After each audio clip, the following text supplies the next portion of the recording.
We'd like to welcome everyone to another episode of the Gangster Chronicles podcast. I am Big Steele with my co-host, Eiht. Y'all hear him right there with the legendary Gia. That's been bit numerous times. We talk about that, but that's a whole nother show with a whole nother flow. Mm-hmm. Like Gia has went around the world. It's made his way kind of like it has made his travels with Too Short's biatch. and don't nobody ever remember who the originated that. Everybody else has claimed it as their own. But I guess that's one of your many contributions to hip-hop. Yeah, I don't, I ain't charged no niggas. I should be like Bootsy, start going around, get my money back for shit. But, I ain't tripping. Yeah, we ain't tripping, man. I look at it as niggas paying homage and still, even if they don't want to be, even if they don't want to recognize where they got it from, it's all good. Yeah, but everybody knows, especially the way you hit it, because you hit it with a Gia. Gia, you know what it is. Jeezy made a whole living off it. Jeezy made a whole exactly. living. Yeah, I ain't mad at him because I'm a young Jeezy fan. I like Jeezy. Nigga, shit, pay me my money. but it's all good. It's all good, man. Yes, indeed. Because, we all about peace and love tonight, man, and I want to kind of get back to the basics, man, because we have been talking about music a lot as of late, but the show was called the Gangster Chronicles. Yeah, you won't want to get, it wasn't, not that, niggas ain't intellectual enough to speak on current events and being involved with hip-hop, seeing that a lot of motherfuckers was coming out with lists about who was the, greatest or who was this and who was that. And a lot of motherfuckers was excluding, a lot of comrades that we had grew up with, so we just felt that we had to take the route, of getting into that conversation. But we don't want to get astray from really, of seeing and letting y'all know what's going on in the streets, in the communities here. Let's not say streets, but just what's going on in our communities. You know what I'm saying? That's across the country, because me and Eiht, y'all go see us in y'all city 2024. April, we'll be in the ATL in Atlanta, Georgia. More of that to come. We'll be in Memphis, Tennessee, messing with Project Pata. It would just be a little silly of us not to focus on the communities and what's going on, because outside of hip hop and music and Hollywood and movies and all that shit, like I always say when I make records, I like to represent for the struggle nigga still, the nigga that's still caught up in the shit. So sometimes we gotta address that, what's still going on in the communities, because there's a lot of niggas that's still out here banging and representing, and not just on our aspect of LA and Southern California and Northern California, West Coast, whatever, but like I used to tell niggas was banging everywhere I went. It's across the country. They banging in Cleveland, Ohio. They banging in Chicago, Illinois. They banging in Houston, Texas. That's one thing. That's one thing we gonna try to do too. When we go into these towns or these places, when we start hitting the road with the podcast, we want to know what's going on in the communities outside of the stage and the cameras and all that shit, just to be able to reflect on them communities we hitting, not to just be focused on the niggas with the status or whatever, but it's niggas is still struggling going on. Exactly, man. And we have somebody sitting with us tonight, man. I can't say enough about his value to Los Angeles, man, and the things that he's done over the past 2, maybe 3 decades now. Yes, sir. Yes, sir. 3 decades, Mr. Malik Spellman. I'll let him tell what he does. He's the Peacemaker. And anyone that's been in LA, or not just LA, but any place that's an urban area, an urban enclave, man, in our community, man, it's hard to keep peace, man, with all the politics and everything that's going on, man. How did you get into your line of work, man? Well, thank you very much, and much love and respect to you and Brother Eiht. You know, of course, one of the catalysts that carried I speak collectively at this very moment in regards to getting the efforts for peace during the peace treaty was his song that opened up our radio show that stimulated the mindset of the people because the music that he was playing was quite influential and it reached the consciousness of brothers in the streets in such a way that you guys combined have touched people in multiple ways that you will never know. So when you get something like that and you get brothers like yourself and him who during that time that was very critical for the survival of our race, you guys weren't beating the war drum because there's different rhythms and there's different music and different sounds and symbols and colors that activate black people. Although black is not a people, it's a condition. So when you got a brother that was singing in them tones and then dealing with crisis in the streets, you know, in high places, you never know who you influence.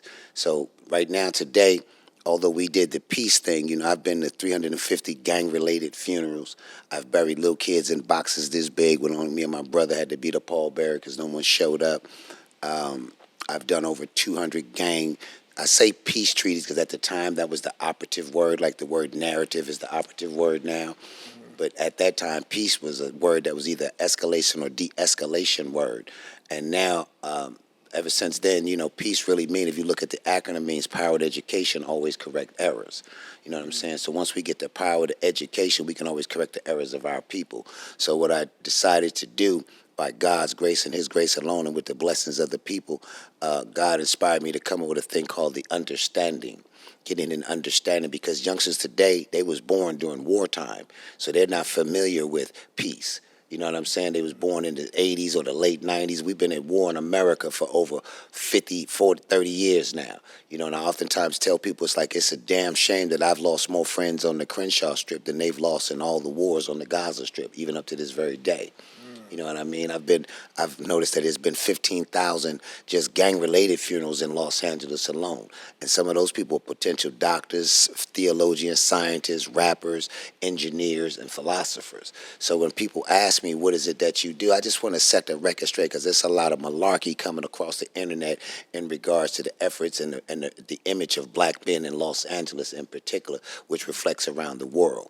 And as a result of that, they think that all of us is wild-ass niggas and rob and kill. Absolutely not, emphatically no. That's not the case because we got strong individuals like yourself and Eiht that are personifying their image on a balance level to be able to convey your message to the hood and keep your license to operate, as well as convey a message of hope and prosperity to the future. Exactly, man. Wow. And I couldn't have said that more eloquently. He broke it down, and I think that's important because one of the elements that you mentioned was the music. And, you know, I get a lot of people asking me, why is the show called the Gangster Chronicles? You don't bang and this and that. No, it's gangsters all across the world. You know, it's gangsters all across the world. And when you start thinking about the definition of a gangster, I think we've kind of minimalized that. You know, because there are several things that a gangster is. Gangster, the brother that wake up every morning at 4 o'clock when it's raining, cold, he don't feel like it to go to work because he got to feed his 3 or 4 kids in the house and, you know, put a roof over their head. And he gets up, rain, hail, sleet, or snow, no, despite how he's feeling physically, that's gangster. The brother that comes out of prison and decides, I'm going to change my life and I'm going to open up a barbershop, that's gangster. To me, anyone that defies the odds set forth in front of him is gangster. And when you talk about the music like you just did, music is a very spiritual thing. Yes, sir. It reaches our soul. I don't know, and I'm not going off, but it parallels to what we talk about. You know, everybody's been talking about Scarface's Tiny Desk. You know how he had the live instrumentation there and he was just spitting the ghetto poetry. I don't even want to call it rap. It was ghetto poetry, you know. And it just makes you feel a certain way because music is spiritual. The same way when you in church and service on Sunday, how they get up there, they singing, man, and the sisters get to slapping their tambourines and they dance, and man, it's an energy. And that energy can either be positive or negative. If you out there preaching destruction, it can be negative. You're talking about a crucial period, Malik, in the late 80s, early 90s, when music was just going to a different place. And see, one thing that Eiht did with his music, as did a lot of other brothers, a couple other brothers, a few special brothers, they not only showed the pros and glorified it, like, okay, I'm getting away, I sold 50 chickens and I got away clean, killed a couple police officers in the process. He talks about the bad stuff that happened. I got smoked, went to jail, this happened, a homie got killed. How influential you think music was? Well, to have someone, and again, not to just use the brother as an example, but having someone like him, you have to speak to the people in the language in which they understand. You know what I mean? And at that time, the way that they were able to convey their message of experiences based on living in Compton, South Central, and Watts, it had to come in such a way that they can captivate the imagination of the American people. So oftentimes his personal experience that he had was conveyed through his music because that's what he was told to do by his tribe, from Tragnu or whatever tribe that he's from. So when you get that type of inspiration and then you go into those studios, you can only, if it ain't in you, it's not going to come out you. You know what I mean? So at that time, there was really no voice in South Central, Watts, and Compton. Him and a couple other brothers that was putting it down, and they spoke of what they knew at that time. And the beats represented that particular period of time. Now, fast forward to this day, you get a lot of stuff that's on the radio, but it doesn't reflect growth and development or enlightenment. You see, and there's no offense to them brothers because I don't do music. I do people. I do human beings. Mm-hmm. You know what I'm saying? I could give a rabbit's ass about where you from, where you come from, and I'm definitely, look at me closely. I'm definitely not interested in your tough guy story. I done ran with the Tony Bogars, the baby gangsters, the whole gamut of real live brothers that accepted the challenge to change, and I came out of Old Folsom, level 4. I was in Corcoran, level 4. I was in Solano's, level 4. Old Folsom, up there in them yards with them brothers enlightening you from them 212s, that Blue Note, that BGF car, stuff that you don't know nothing about. So to all you youngsters out there thinking that this is a tourist attraction and you're a tourist, then white folks got something for you, man. So if you're not familiar with the E to E ratios, your earnings versus your economic income, or the E to E ratio when it comes to like, for example, white people, for every $50 that we spend, they spend $200 on education. You see what I'm saying? So you got to know the ratios in your own biological existence and know to draw the line, because they say, what is knowledge? Knowledge is to know the ledge of something before you fall off. So today's youngsters, man, they just need to be put in the right direction, because it's really the Crips and Bloods and the La Raza, and I done fuck with them all. F-13s, 18 Streets. We done did pieces with them. I done did pieces with the 46, 46s, Hot Dog and them, and the Venice Show. Name a Negro or a successful world worship deity in Los Angeles, and I done fuck with them. Name a neighborhood. Because there's no fear. I walk through the valley of the shadow of death and fear no evil. I sold 2,000 gallons of PCP. My body burnt up from selling water. I'm not no spring chicken. I just love black people and poor people. Don't get it twisted. I was a D number. I just happen to be the type of nigga that got good hair and don't care about nothing but poor folks. Because Medea's at the bus stop, shitting on herself. So when they get to talking about, that's why I came on to this show, because this show will save more lives than a cure for cancer. So when I come on there, I wanted to let the record reflect that it's brothers out there like us that's really pushing a line in Los Angeles. Everything is not foolishness and bullshit. And that's what we tend to stray away from. I think the youth, as far as the communities, the neighborhoods, it's hard to try to reach, you know what I'm saying, when the mind is young. My fascination, and I don't even want to call it a fascination with, claiming the hood. I grew up a normal kid in the beginning. I thought I did,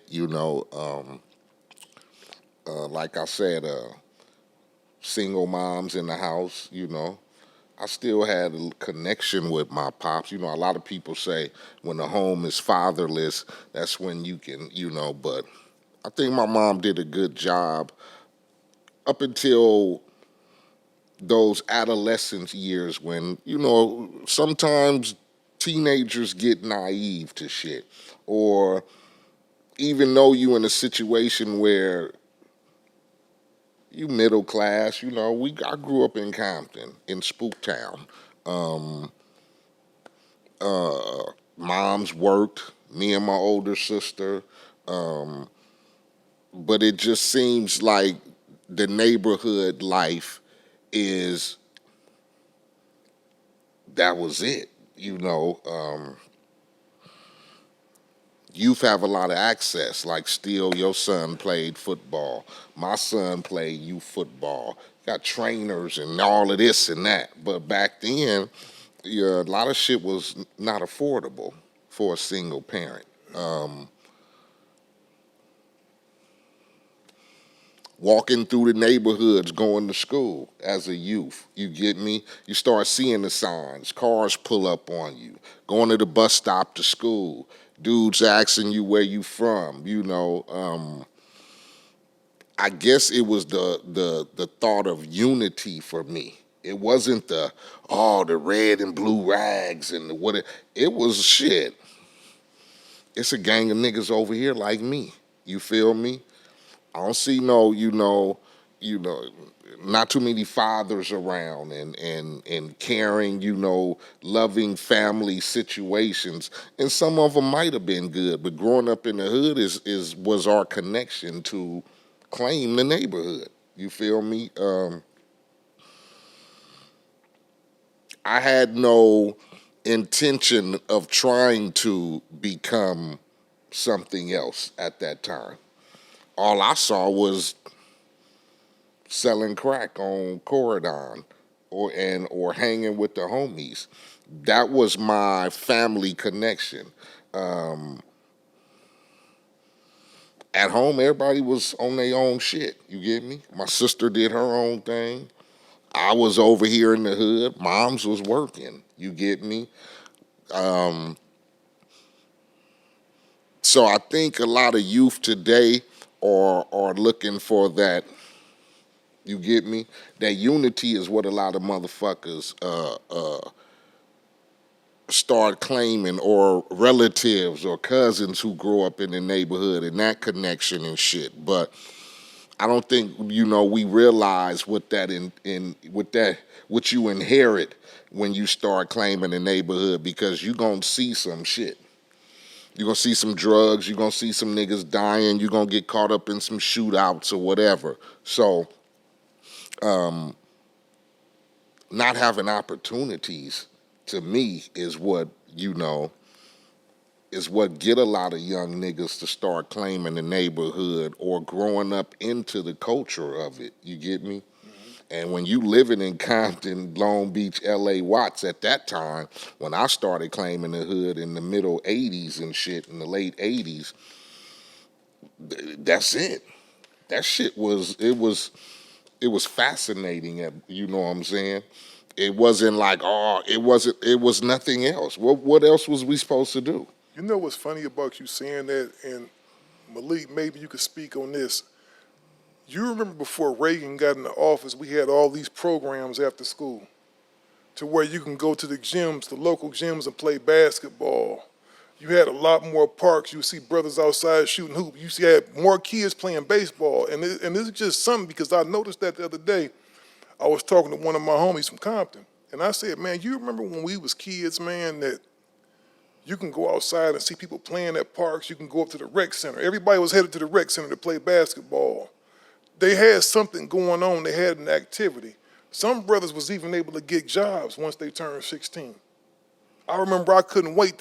I used to be on my mama's ass to fill out my little paperwork to get a summer job. Right. Because you had a little summer job. I think it might have paid you $250 over the summer, but you was happy because you went and bought school clothes with that money, and it kind of gave you some purpose when you spent your own money on something. Because I discovered I liked things. So I always had me a little paper route. I cut grass, shovel snow, whatever I could do to make some money, but I had a mission. How big of an impact do you think that was on the hood by them cutting them programs out? Well, it was very impactful to this, in the sense that I wrote for the Los Angeles Sentinel. I wrote several hundred articles for them, and I wrote one of many articles, one called "Momma, Why Did You Move on This Block?" And basically, it was giving you a scenario in which, like, a lady moved from Texas, and she moved to, say, Santa Fe and Tucker, and she don't know that the trees is beautiful, the school system looks nice, but you put your son in that gang. You understand what I'm saying? Certainly. You put your son in that gang. And then when they get to that neighborhood, I don't like to call the little brothers in gangs. I say it for the purpose of conversation. But those are escalation words for the police and the system to write checks to incarcerate people. So when you see brothers and sisters that's in these communities that they enjoy dwelling in, jumping off, like we grew up in the area where you jump off the roof onto a pissy mattress and kiss and spin the bottle and all that.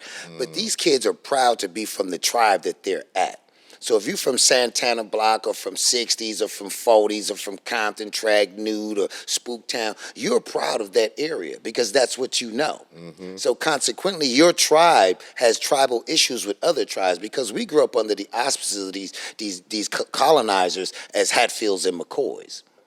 You see what I'm saying? So when you get a situation like that and then you throw deprivation in there, and lack of education. That's why it's important to know what curriculum is taught in your kid's school and who was the curriculum writer. He might have been a Confederate.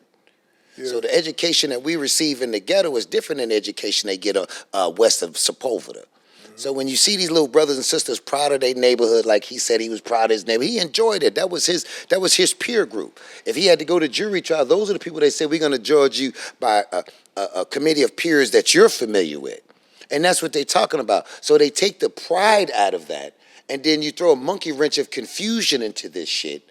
And then you start see, Ronald Reagan and Oliver North and all them bought crack cocaine to the neighborhood. Oh, for sure. Okay, 100%. with the Contras and Salvadorian brothers and sisters, and built a space shuttle off of that. We know it's principalities and spiritual wickedness in high places. But as intellectual giants, we don't have time to take people through the steps, stages, and degrees of how we got to where we got to. Motherfucker, you know how we got here. You put us here through slavery. You robbed and murdered us. You know what you did. And we're not pointing no finger. We still got compassion for you. So this ain't no save the people show. This is to let you know that there's some strong entities walking in these streets that protect and respect black women, that protect and respect the neighborhood. Because let me tell you something, Big Steele. A gang member just don't kill another gang member because you killed his homie. It's deeper than that. And as intellectual, spiritual giants, if we delve deeper into it and see, wait a minute, cuz of blood, he killed that nigga because dude killed somebody black. But it's categorized as he was from the hood. No, but deep in your mind, you saying to yourself, man, you killed my nigga, black. So that's why cuz killed blood, because that's his relatives. But we're not here to have a verbal gymnastics about the conditions of our people. You know where the fuck you left us. We letting you know that pressure makes the best diamond so it can shed light in all directions. And you got gatekeepers like me that's at the door that's going to make sure I support everything black. Because black is not a people, it's a condition. That's deep. I want to ask you, man, because you are very well spoken. And you did mention that you've done time in the system. How old were you when you got in the system? I was 21 with no felonies. I went in there for robbing a police station. Robbing a police station? Yeah, I had a famous crime that I went to prison for, and in the city of Los Angeles on every news channel and all that. I done cooked PCP, I done had shootouts, I ran with Renee McGower. I know Lil Tommy, I done fuck with him. I done fuck with Peter Cody and John Boy and White Boy Buddy and you name it, I done ran the gamut. But I don't really want to expound on that and my shortcomings because I owe the community an enormous apology. I'm the Negro that's responsible for our people eating out the trash. I'm the person that's responsible for our kids not going to school because I participated in this system and these oppressors' foolishness. And I take responsibility for what I did and on behalf of all my homies that's not here, all my homies that can't speak for themselves and all their sons that's growing up with fathers, and to the sisters that's been disrespected. On behalf of all of us, the players, the pimps, the ones that made the sexy reds through the experience experience of having them involved in our lives, I'm gonna apologize to the young homies for teaching them this gang shit on behalf of the brothers that's no longer. A lot of people feel that our culture and our music is a part of the destruction of the youth. How you see niggas still gang banging and claiming hoods and all that.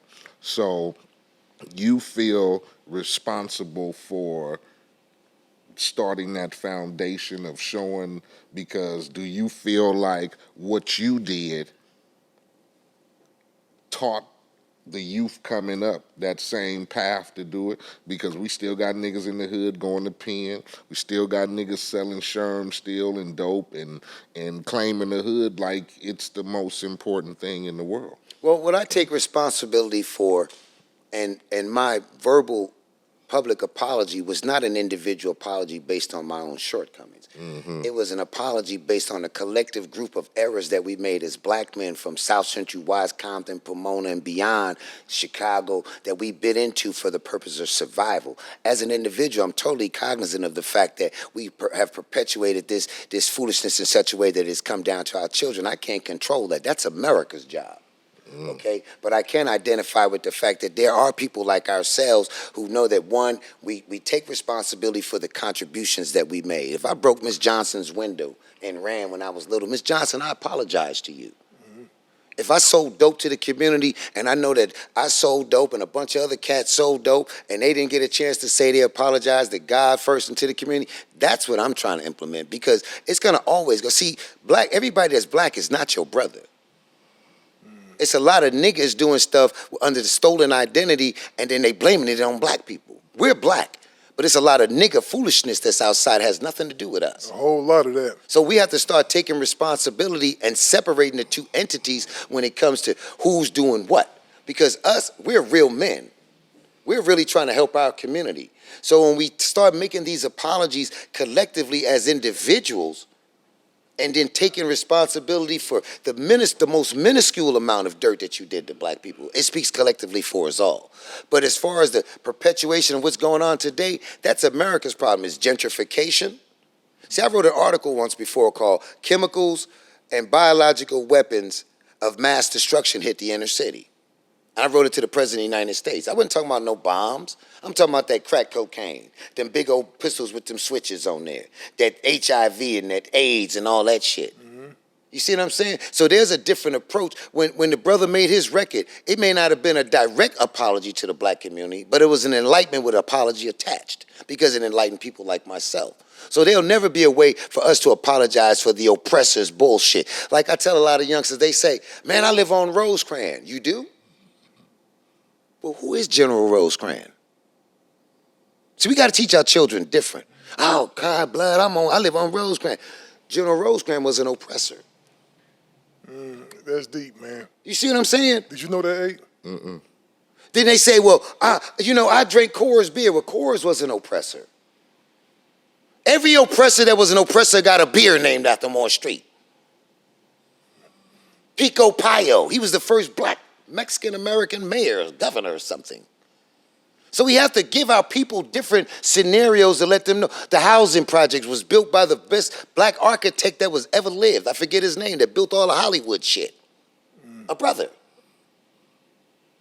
That's not the stuff that they teach us. They're not going to teach you that.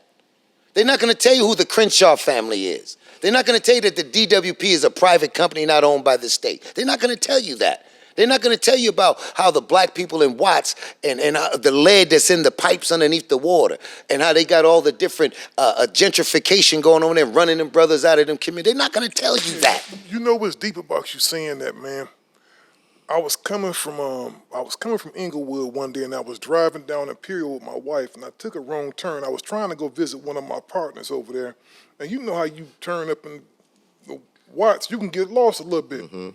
I wound up on this one street, man, and I kept driving because there wasn't no way to get out. I was going to have to come to the end of the cul-de-sac and turned around.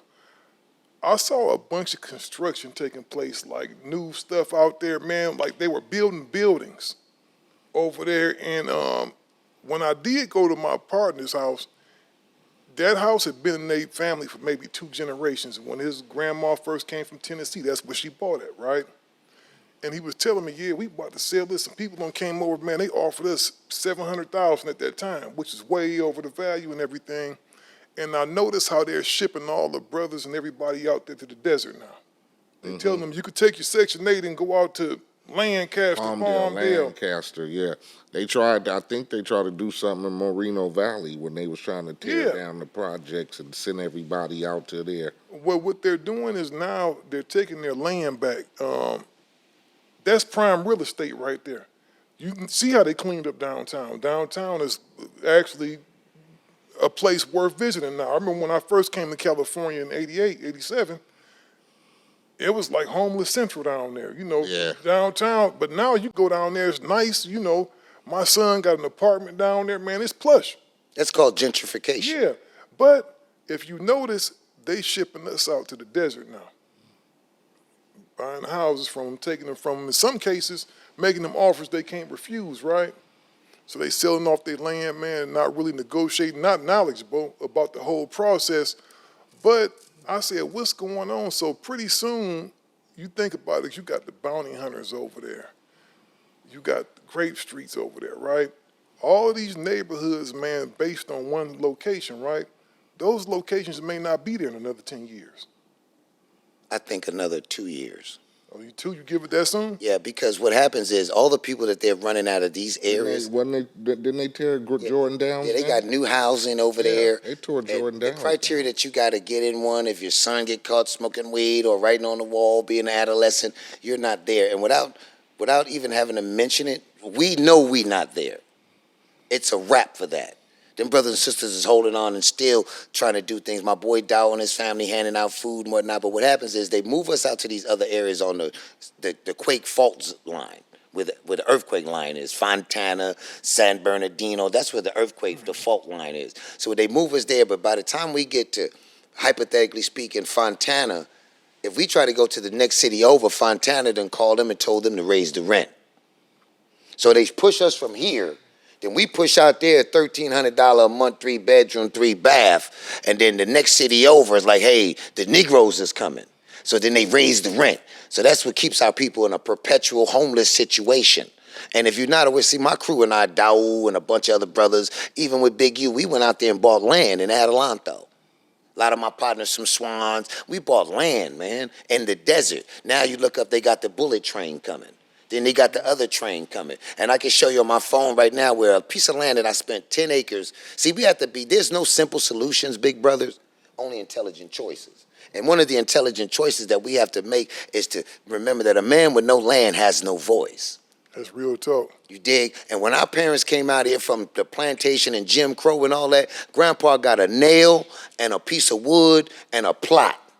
And he made something happen. So, and you can put it in the links. We're going to show where you can get land for $200 down, no credit check, and buy it in the desert. We definitely need that link, brother. Yes, sir. Because here's what happened, and I'm going to be very short with it, not to be a compulsive talker or thinker, but I'm trying to get the information out. We need this information. It's important. But you can get land for $200 down, no money, no credit check, no nothing, right? Now, the land that I spent for $10,000 for 10 acres, that's 900 and something thousand square feet. The average house is 1,500 square feet, 3 bedroom, 3 bath, right? I can put a water well on there. I can have 18 horses and some more shit. All of America's wars, Israel's wars, Palestine, Egypt, Africa, you name it. Everything is fought over what? Land. Hoods is fought over what? Land. Cowboys and Indians is fought over what? Land. And the only person that can make land is God. So I'm telling young people today, don't go buy them 26-inch rims, playboy. You don't need no Rolex. You need a Rolodex. But that's, and I don't want to say immaturity, but that's the mark of the youth and the situation of feeling important. You get me? If I got the rims, if I got the motherfucking new kicks, if I got the motherfucker, what way do you reach the youth if they've always been unreachable? You lead by example, meaning that when you see the youth today, you don't come in telling them what to do. You expound on the ideas that they have because it's their turn. I'm not expecting them to go back to the era when fools was riding up on beach cruisers with shotguns, blowing your head off and riding off, because they're in a different era. So you got to understand one thing about the youth today. They got adult problems. They got light bills, phone bill $400 a month, Netflix bill $400 a month. Mama want them out the house. They got grown folks' bills. It ain't like when me and you was growing up, a bowl of cereal and the Flintstones and get your ass whooped for coming home late. These kids got Kia bills. They got the rent $1,800 a month. They got a baby. One steak in the store at Vaughn's is $18. And let me give you another perfect example. You go into Ralph's or Vaughn's or Superior. You see the people coming out. They out of shape. They breathing hard. They fucked up on the walker. They arguing, pajama pants on with the slides and the shoes. Young girls ain't getting the Motown kit no more. They learn how to have some dignity and practice class distinction before you get on the stage. But then you go to Whole Foods. Everybody got on New Balance, baby right here, jumping in the Volvo, smiling. They get brown paper bags because them plastic bags is to hold all that sugar and that poison. You see the difference? Their mindset is different. So we have to not give up hope and teach our people what to do. By example, when you find a dirty glass, you put a clean one beside it to give them a choice. Because we're going to need that army of snotty-nosed Trevor and them with them knuckles. We need them. They say you doing home invasions. You're snatching chains. Because you're messing with their well-being. That's why we have to teach our children the E to E ratios. Economics versus earnings. Education versus entertainment. And if you don't give them a ratio, there's no common denominator from them to extrapolate or draw from. You know what I see as the common denominator, man, is poverty. When you don't give a person a choice or make them feel hopeless, and they have a feeling of hopelessness. Yeah, because everybody don't have the mentality to want change for themselves. You get me? Because when you pour eight, you can't see nothing. I remember I grew up on the east side of Cleveland, and like you made a comment about L.A. L.A. is very deceptive. You got the palm trees. It's actually nice when you come out here. If you look at the average street in the South Central, it's a nice community compared to somewhere in Cleveland where you got a bunch of dirt plots, empty apartment buildings with the windows boarded up and you know, bottles stuck in the ground. It's just different. Am I right, B? It's a little different because you can see the poverty right there, right? I have friends that would stay in them apartment buildings, them abandoned buildings, they whole families, extension cord out the window, going to the pole, and they in there just like they supposed to be there. All right, homie, I'll see you later. He jumping off, moving the board, and going on the crib. This nigga's still crazy. When you have, it's the truth. I'm just being real, dog. When you have poverty, no bullshit, and you hopeless, bro, and you don't have no money, and this dude around the counter, man, your mama send you there because she got a line of credit at the liquor store, dog. That's right. And you see him open up that door and lift that little tray up, and he got all the little bundles, and you get that thought in your head, man, my stomach growling, man. My mama don't send me up here with this, you know, to get $2 worth of bologna and a slice of, you know, a loaf of bread. Hard times make bad choices. And you go in there, man, I remember the first time I booked somebody, dog, it was because I was hungry. And I got away with it, so it made me go book somebody again. And for those that don't know, booking is robbing somebody. Made me go back again and again and again to the man at the deli around the corner. His employee called the police, and they pulled up to my mama's house. I remember they pulled up there like yesterday, and they said that, okay, which one of these kids is it? I was out there with my friends. Guess what we was doing? Eating. I wasn't stealing money, I was stealing food, right? We out there eating, all me and homies just in a big pile. Here, y'all want something, you want something, we eating. Dude looked at me and said, no, it wasn't none of them. And he knew, you know why? Because he knew my mama. And I thank God for that dude, because if I would have I would have became indoctrinated in the system at that time. If that dude, shout out to the homie Nick's Deli in Cleveland, he gave me a break. A lot of people ain't giving people passes because he understood. And he told me that day, he said, listen, you know how they call you my friend, why you steal from me? I try to help you. I was poor too. You have to work. And he gave me a job, man. That was my first job I had. I was in charge of the, that's when they had the Pac-Man machines that went crazy. You know, Pac-Man, you know, the video games. I was in charge of that little area, making sure that nobody else steal. I was in sure, like, the pop bottles. You know, pop bottles used to be a lot of money. I had to spray the pop bottles down, sweep the store. I got $5 a week, dog. But it gave me a sense of pride to where I learned. I said, you know what, man?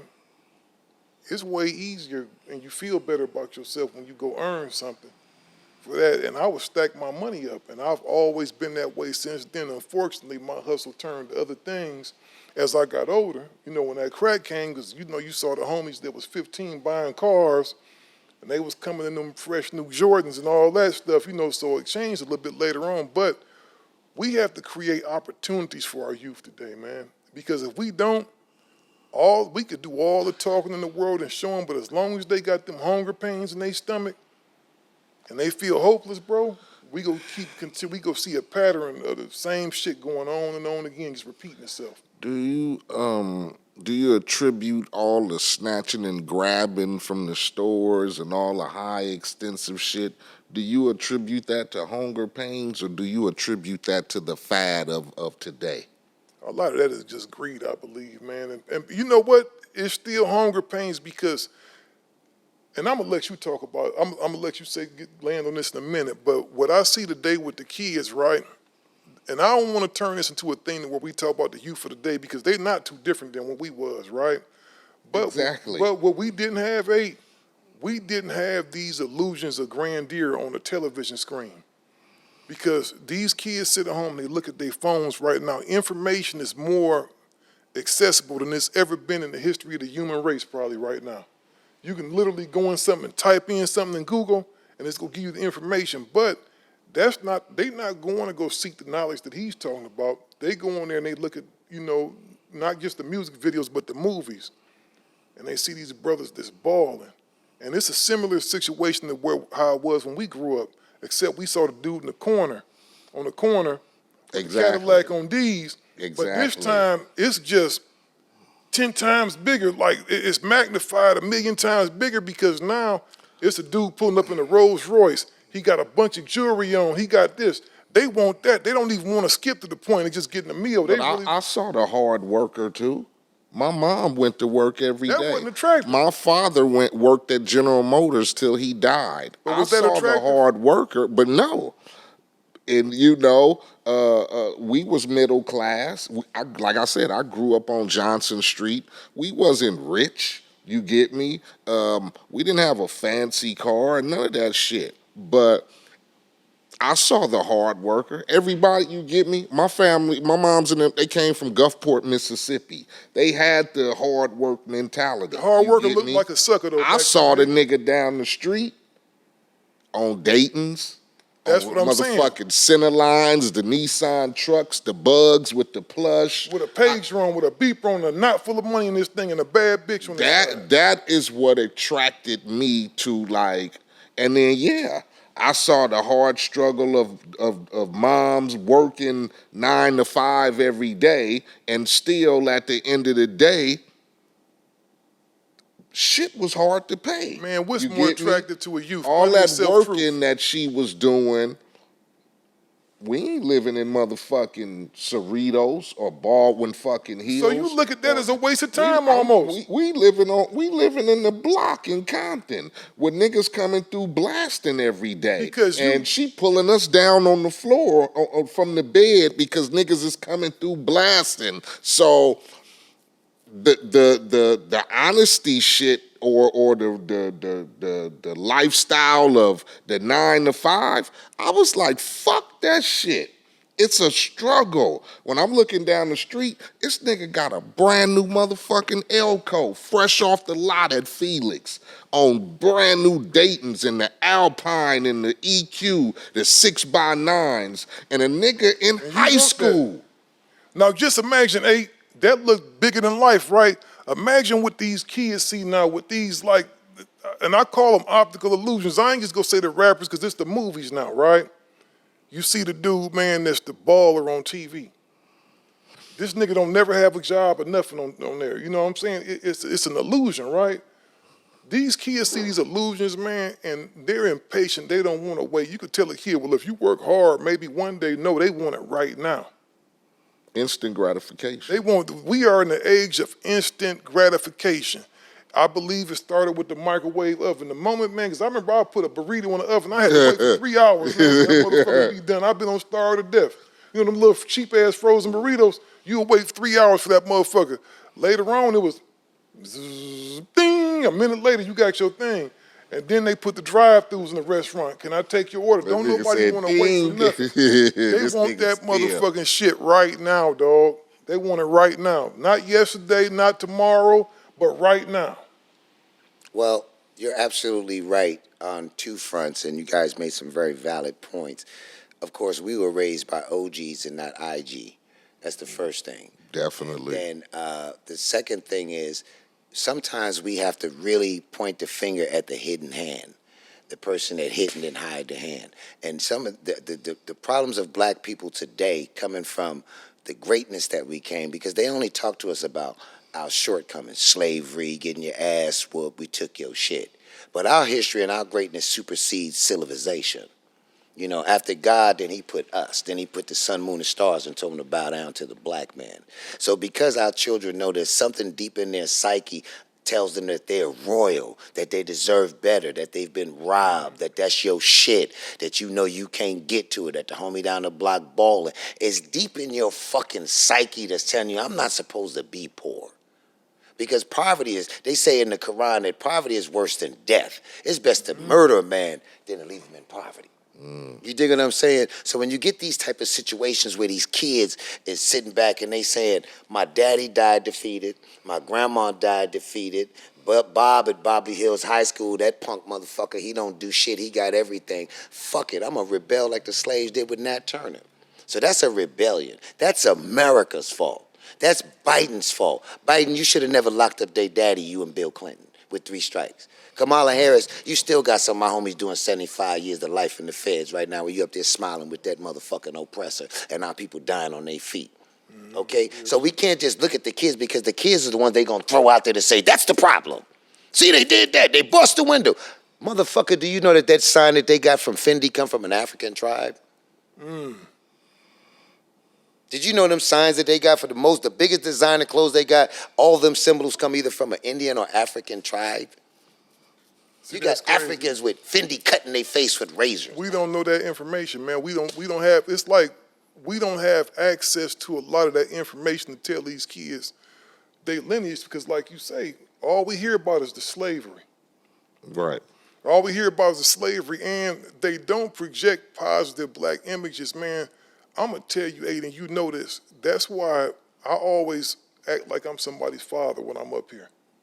You don't never see me doing a wild out. And it's been to our detriment kind of that we choose not to do the bullshit, right? Definitely. You know, it's been, you know, we could probably make 10 times more money, man, by doing the crazy, the silly shit, but I refuse to because at the end of the day, I have some individuals walking around that wear my last name. He got individuals walking around wearing his last name. The last thing I would want somebody to do is, man, that's your daddy?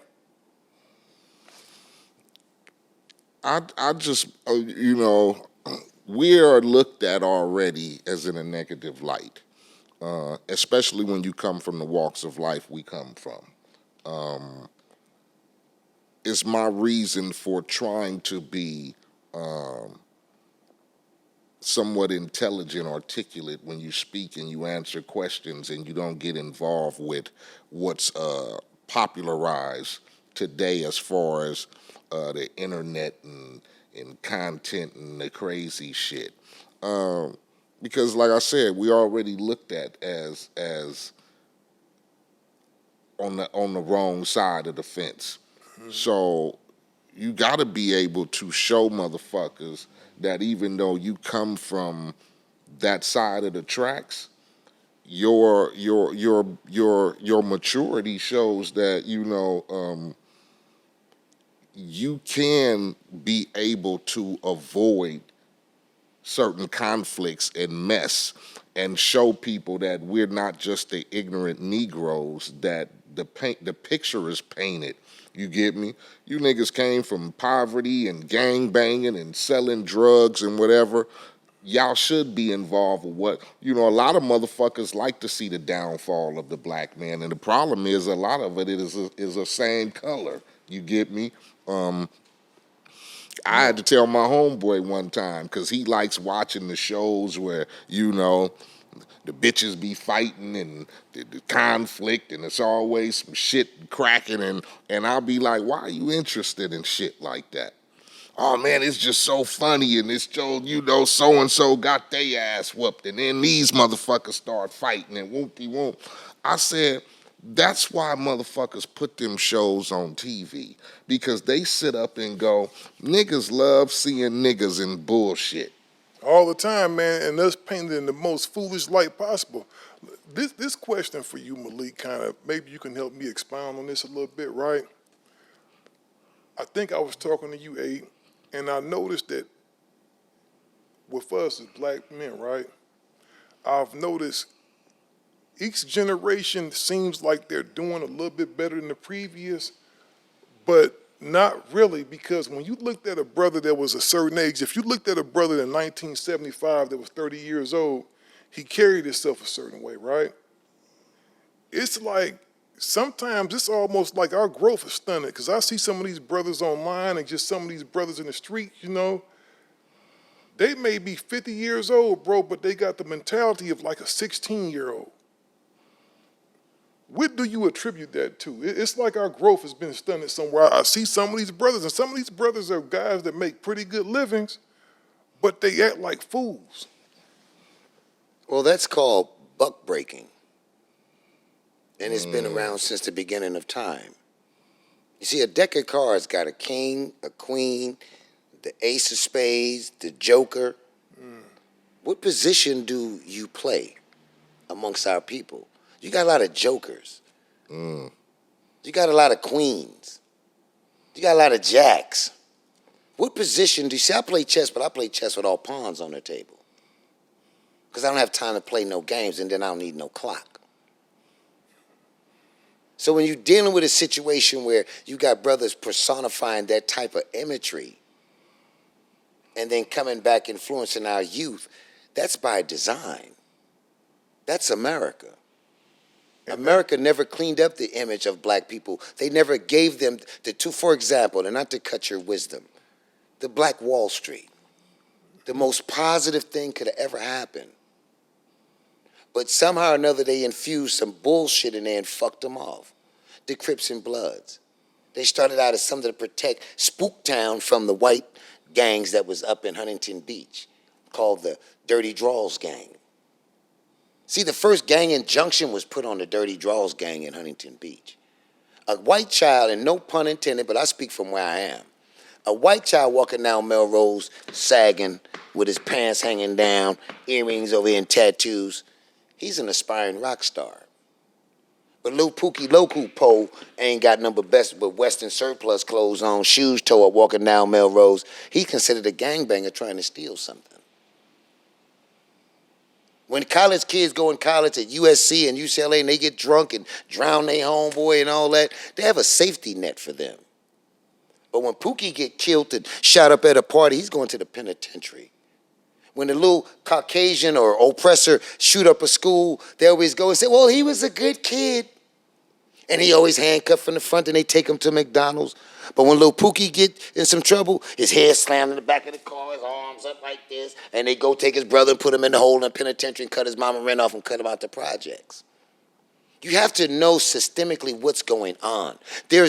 When you point one finger at people, there's always four pointing at you. And our youth today have been misguided, and it's just like a train at Christmas. You just learning how to work it, but then if you learn to center it on the track right and go a little bit slow and give it just a little bit less juice, you can turn them corners. They just need a little bit more guidance.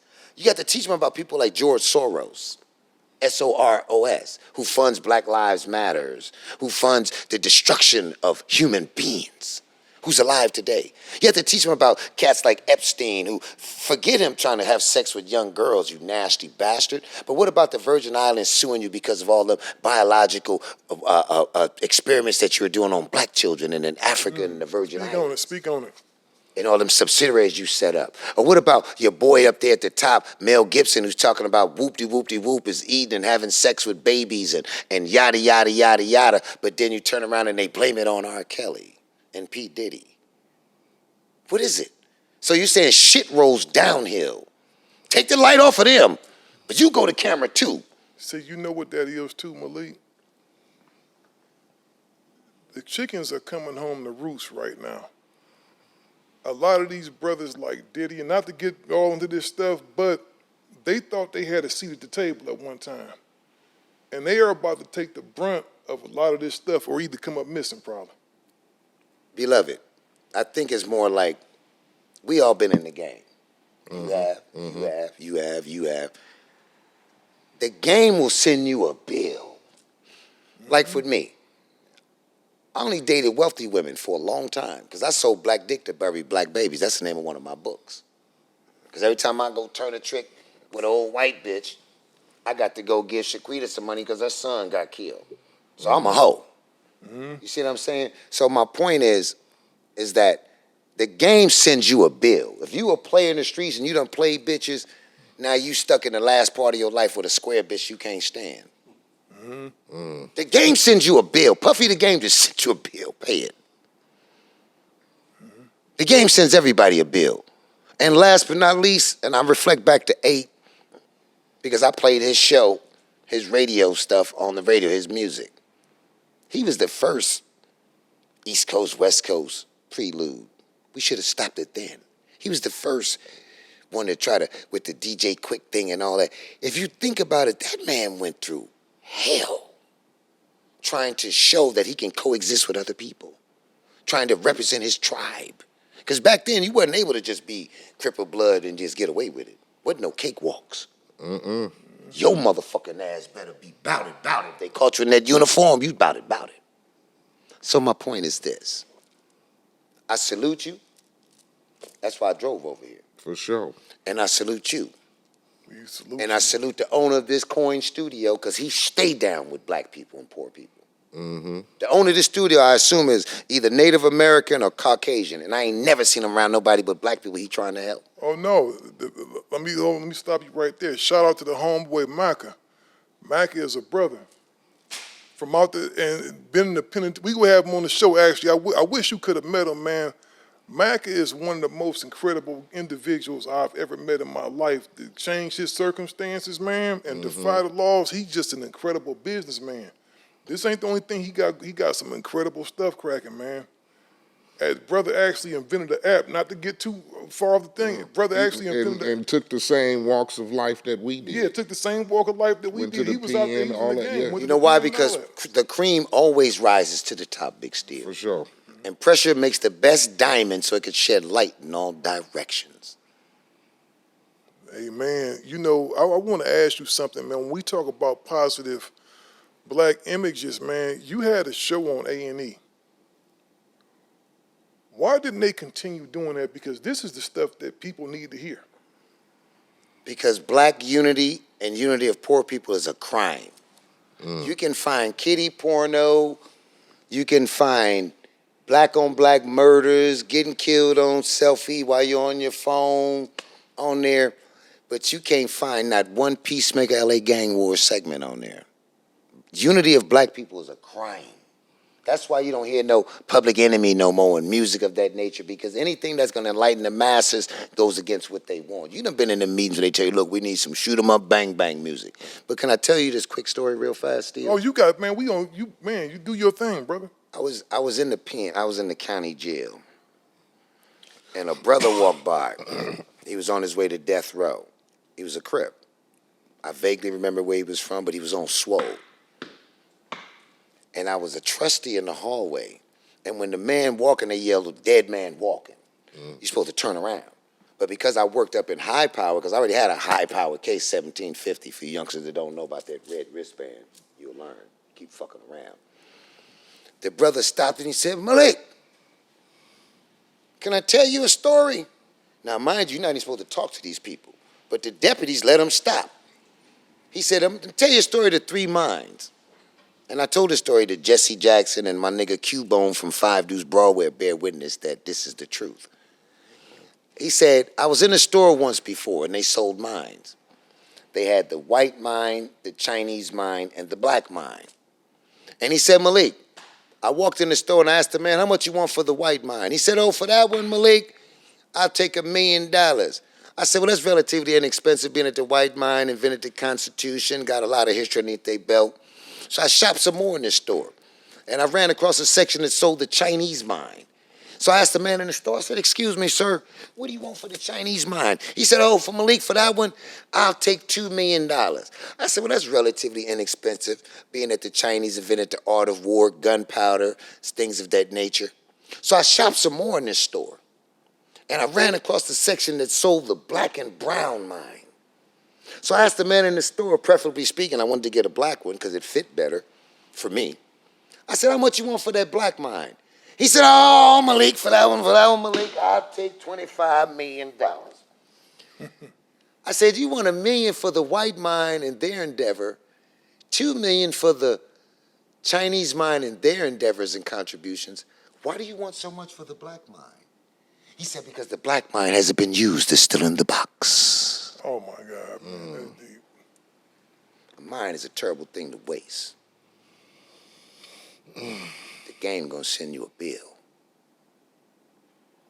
Do you think that's what we seeing now, man, retribution right now? You seeing, is this a lot of people that got hell to pay, man? We are in the waiting room of the hereafter as black people and oppressed people, and we are here to usher in the fall of oppressors. That's it. God first, family, and whatever you do not surrender your firearms. You are an American citizen. First Amendment, Second Amendment, Fourth Amendment. Exercise it. You are American. You built the fork, the game of chess, the street light. Real quick, there was 3 people. Ford, motor dude. Mr. Diesel, and there was Mr. Carver. Mr. Carver made all the body parts for the car, the body, the stick shift. He got 150,000, I think a little bit of studies that they use some of his shit in NASA right now growing plants. Then Mr. Ford, he built the engine. See, Ford and Diesel and Carver, the Peanut Man, was all friends. And then Mr. Diesel built the diesel part of the engine. But the stick shift, steering wheel, the keypad that you use for your computer was invented by a black man. The super soaker, well, he invented the battery for the Prius that you drive today. He lives in Atlanta. The game of chess, the street light. The brother who invented the heart transplant or the blood transfusion that died because he couldn't go to a Caucasian hospital when he died of a heart issue. Ain't that deep, man? The black man who invented the defibrillator. What? Contributions. Pressure makes the best diamond so it can shed light in all direction. The game gonna send you a bill. Man, you know, I've thoroughly enjoyed having you on here, man. Yes, indeed. And I'm going to holler at you later on, man, because the message that you deliver, man, is what's needed right now. Because me being a person that's in media right now, man, I get kind of like, I get really disgusted with a lot of the stuff that's out there right now, man. And it's like the more ignorant you are, the more you seem to be rewarded. Exactly. But that's good. Because the more ignorant you are, the more the game gonna send you a bigger bill. Let them do what they do. Every atom do what it's supposed to do at its appointed time. Nothing happens coincidentally. You let them do what they do. You just do what you do. You do what you do. Because they can't stop this frequency. If they could, they would. So when you get these, I call it the circus. Just look at the circus. Don't let it affect you. Y'all keep pushing this. That's what's important. Everything else is a distraction. I'll say it every time. We don't need to get caught up in all that Can't other get caught up shit. in That's all distractions. verbal gymnastics and lip and tongue wrestling and verbal and mental gymnastics. Suspend yourself in the space, dart off into infinity, and think bigger. Example: oppressors sit and look at the sun. Negroes sit and look at the sun like, damn, it's hot. But that oppressor look at that sun and said, damn, I need to extrapolate some nuclear power from it. When NASA went to Africa, one of them countries, and seen our ancestors sitting on the mountain, they were sitting up on the mountain. They've been sitting there for about 50,000 years. And NASA scientists walked up and said, hey, what are y'all looking at? The star Sirius? You know Sirius, like the radio shit. The ancestor turned to him and said, no, we're looking at the shadow star behind Sirius with their naked eye. That's deep, man. They got NASA high-tech equipment. And they barely see Sirius. Our ancestors were sitting there smoking that weed. They told a white man, we ain't looking at Sirius, we looking at the shadow behind it. He drops the mics and walk off. And that's man. it. And that's it right there, man. We'd like to thank you, man, for tuning in, man. Brother, one of the most detailed brothers I've ever spoke to in my life, man. Yeah, he put your mind on some things, man. Give you something to think about. And like I said, shout out to shout out to everybody in the communities, man. We just try to stay in tune with what's going on out there, because last thing we need is to be blinded by shit, For sure. And all the homies that's, in the trenches and because that's the direction right now, hopefully you make it through and that bill don't come due. Hopefully you can, like I said, we've all been through some rough shit, like you said, Steele. You got caught robbing, I done got caught serving dope, whatever. It's, you just got to learn how to get out of the roughness, that's all. You know what I thought about today, man? Then we go leave. I was listening to Machiavelli, right? Right. It just happened to pop up on my thing, man. And that album is probably 20 years old now. Mm-hmm. And I listened to some stuff Pac said way back then. He said Puffy getting bribed like a trick to hide some shit he shouldn't have did, so now he riding fat. I said, damn, boy. A lot of shit we see. We watch programs or hear music from back then, kind of describe what's going on today. We be right like, now. And I said, motherfucker already knew. I said, damn, Pac was like, he told on everybody that song. He said, Yeah. Puffy getting bribed like a to hide some shit he shouldn't have did, so now he riding fat. Oh man, that's it, man. We out of here. Yeah. Gangster Chronicles, we gon' tell you how it goes. If I lie, my nose will grow like Pinocchio. We gon' tell you the truth and nothing but the truth. Gangster Chronicles, this is